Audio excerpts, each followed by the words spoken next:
السلام علیکم۔ امید کرتی ہوں کہ آپ سب خیریت سے ہوں گے۔ جو انسان اپنے گھر کا راستہ بھول جاتا ہے تو وہ بھٹک جاتا ہے، اور جب تک وہ اپنے گھر تک نہیں پہنچے گا، اس کو راستہ معلوم نہیں ہوگا، تو وہ یوں ہی سڑکوں پہ مارا مارا پھرے گا اور بھٹکا پھرتا رہے گا، پریشان حال۔ اور جب تک اس کو کوئی مہربان نہ مل جائے، اس کا ہاتھ پکڑ کے اس کو اس کی منزل تک، اس کے گھر تک نہ پہنچائے، تو وہ اپنے گھر کا اگر راستہ اس کو نہیں پتہ، نہیں معلوم، تو وہ اپنے گھر تک نہیں جا سکے گا۔ تو حضرت محمد صلی اللہ علیہ وسلم نے فرمایا کہ جو مجھ پر درود پڑھنا بھول گیا وہ جنت کا راستہ ہی بھول گیا۔ اب جنت کا راستہ جو شخص بھول جائے تو یہ کتنی بڑی بد نصیبی کی بات ہوگی۔ تو جنت کا راستہ یاد رکھنے کے لیے درود شریف پڑھنا بہت ضروری ہے، کیونکہ جب تک ہم درود شریف کو نہیں پڑھیں گے، اس کو اپنی زندگی میں شامل نہیں کریں گے، اس کو روزمرہ میں بہت زیادہ کثرت سے شامل نہیں کریں گے، تو جنت کا راستہ بھولنے کا اندیشہ ہے۔ تو اسی لیے جنت تک پہنچنے کے لیے درود شریف کا ہونا بہت ضروری ہے۔ تو اللہ تعالیٰ بھی فرماتا ہے کہ اللہ اور اس کے فرشتے نبی صلی اللہ علیہ وسلم پر درود بھیجتے ہیں، تو اس لیے اے ایمان والو، تم بھی نبی صلی اللہ علیہ وسلم پر درود بھیجا کرو۔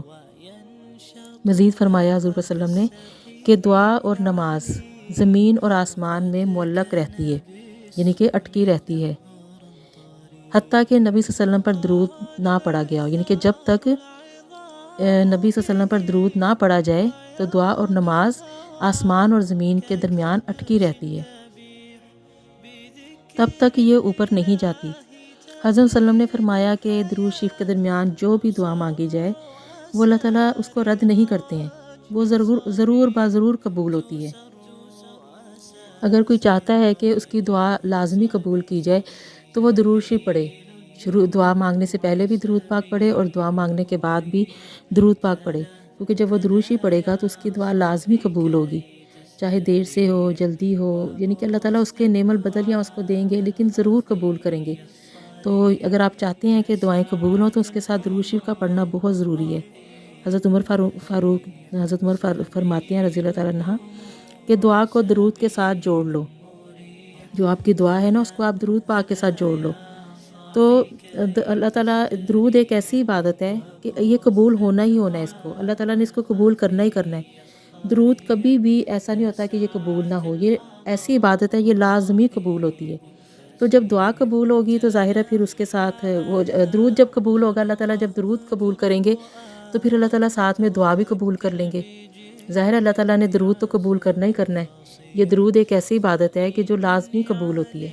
تو اب خود یہ سوچنے والی بات ہے کہ جب اللہ تعالیٰ درود کو قبول کر رہے ہیں تو اس کے ساتھ جو دعا ہوگی وہ بھی قبول ہو جائے گی۔ اس کی مثال آپ ایسے سمجھ لیں کہ جیسے اگر آپ بازار سے کوئی چیز لے کر آتے ہیں، کوئی بھی سودا لیا، تو اس میں یعنی کہ آپ اس میں جب اس کے ساتھ کوئی ردی بھی آ جاتی ہے، یعنی کہ ایسی چیزیں بھی ساتھ آ جاتی ہیں، جیسے پھل ہی لیا، کوئی سبزی لی، اس میں کوئی باقی ساری سبزی ٹھیک ہے، اس میں ایک آدھی صحیح نہیں بھی آئی، تو ہم یہ تو نہیں کرتے نا کہ ہم اس کو کہیں کہ ہم چن کے جو صحیح ہے وہ ہم رکھ لیں اور باقی ہم ردی واپس کر دیں، وہ بھی تو ہمیں ساتھ ہی قبول کرنا پڑتا ہے نا۔ تو یہ ہے کہ کانٹ چھانٹ نہیں کر سکتے۔ تو اللہ تعالیٰ بہت مہربان ہے، بڑا رحیم ہے، تو پھر اللہ تعالیٰ بھی کانٹ چھانٹ نہیں کرتا۔ وہ اس کو جب درود پاک پڑھتے ہیں، ہم اول میں بھی درود پاک پڑھتے ہیں، آخر میں بھی درود پاک پڑھتے ہیں، تو اللہ تعالیٰ درود کے صدقے کہ اللہ تعالیٰ نے درود شریف کو تو قبول کرنا ہی ہوتا ہے، تو اللہ تعالیٰ اس کے ساتھ ساتھ پھر ہماری دعاؤں کو بھی قبول فرما لیتے ہیں۔ اسی لیے تو حضرت محمد صلی اللہ علیہ وسلم نے فرمایا ہے کہ جو مجھ پر درود شریف پڑھتا ہے اور جو درود شریف پڑھ کے دعا مانگتا ہے اس کی دعا رد نہیں کی جاتی۔ تو اگر چاہتے ہیں کہ دعائیں رد نہ ہوں تو درود شریف کے ساتھ اس کو مانگیں، تو انشاءاللہ دعائیں قبول ہوں گی۔ اور چاہتے ہیں کہ جنت کا راستہ ہم نہ بھولیں، سیدھا ہم ناک کی سیدھ میں جنت میں پہنچ جائیں، تو اس کے لیے درود شریف پڑھیں، جتنا درود شریف پڑھ سکتے ہیں پڑھیں۔ ویسے تو پورا ہفتہ ہی درود پاک پڑھتے رہے، روز ہی درود پڑھیں، لیکن جمعے کا دن تو خاص طور پہ درود شریف کو زیادہ آپ کثرت کے ساتھ پڑھیں، جتنا پڑھ سکتے ہیں اتنا ہی کم ہے۔ جب ایک دفعہ درود شریف پڑھا جاتا ہے تو اس سے 10 گناہ کم ہوتے ہیں، 10 درجے بلند ہوتے ہیں اور 10 نیکیاں ملتی ہیں، اور اللہ کا فضل ہے وہ جتنا بھی بڑھا دے۔ تو یہ ہے کہ ٹائم بالکل بھی نہیں لگتا، اور اس میں ہمارے نبی صلی اللہ علیہ وسلم کی ہمیں شفاعت بھی ہوگی، اور ان کی ہم ان کے اوپر جتنا درود شریف پڑھیں گے تو اس سے یہ ہے کہ جیسے آگ کو ٹھنڈا کرتی ہے، ٹھنڈا پانی اگر آگ پہ ڈالا جائے تو وہ آگ کو بجھا دیتی ہے. تو اسی طرح جو درود شریف ہے وہ بھی ہمارے گناہوں کو بجھا دیتا ہے. ہمارے گناہ ہوتے ہیں ان کو درود شریف ختم کر دیتا ہے. اللہ رحمت کا سایہ کرے میری امی جان پر. جب وہ لاسٹ ٹائم یہ لوگ عمرے پر گئے تھے میری بہنیں، تو جب یہ لوگ مدینہ میں تھے تو امی نے اسپیشل ان کو یہاں سے شعر بھیجے تھے، خود پڑھ کے کہا کہ جاگ فقیرہ جاگ ویلا سرگیدہ، کھلا ہے یا دربار سونے محمد عربیدہ. اور پھر امی نے کہا کہ اس ویلے نو نہ پچھتاؤ، اس ویلے کو نہ گواؤ، اے ویلا نہ گوا کڑیے، اے ویلا پھر دوبارہ ہاتھ نہیں آنا. یعنی کہ جو انسان کے پاس زندگی ہے، جو وقت ہے، یہ دوبارہ سے ہاتھ میں نہیں آتا، تو اس کو گنوانا نہیں چاہیے. تو اسی لیے اس کو جتنا آپ اس کو لے سکتے ہیں، اس سے فائدہ اٹھا سکتے ہیں، اتنا ہی آپ اس سے فائدہ اٹھائیں. تو انہوں نے کہا کہ یعنی کہ آپ کے سامنے حضور صلی اللہ علیہ وسلم کا دربار ہے، تو آپ اس میں زیادہ سے زیادہ جتنا درود شریف پڑھ سکتے ہیں، جتنی عبادت کر سکتے ہیں اتنا ہی کریں، اور اس میں جاگتے رہیں، سونا نہیں ہے.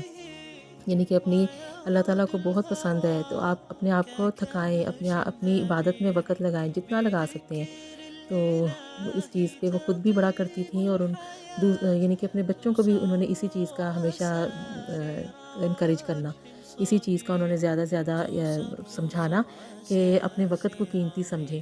اور اب جب یہاں پر آئے ہوئے اسپیشلی اللہ کے حضور صلی اللہ علیہ وسلم کے پیارے حبیب کے گھر میں، تو آپ جتنا اپنے وقت کو قیمتی بنا سکتے ہیں تو درود پڑھیں، ذکر کریں، کیونکہ یہ وقت دوبارہ سے نہیں آتا. تو اسی طرح انسان جب دنیا میں آیا ہے تو اس نے دنیا سے واپس بھی جانا ہے، تو پھر یہ وقت اس کے پاس نہیں رہے گا. تو اس لیے اس وقت کو قیمتی بنائیں، اور جتنا آپ اس وقت میں اللہ تعالیٰ کا ذکر درود پاک پڑھ سکتے ہیں اتنا ہی پڑھیں. امید کرتی ہوں آپ کو آج کی اچھی بات پسند آئی ہوگی. مزید اچھی باتیں سننے کے لیے لائک، سبسکرائب اور کمنٹس کریں. انشاءاللہ پھر نئی اچھی بات کے ساتھ ملیں گے. اللہ آپ کا حامی و ناصر ہو. اللہ حافظ.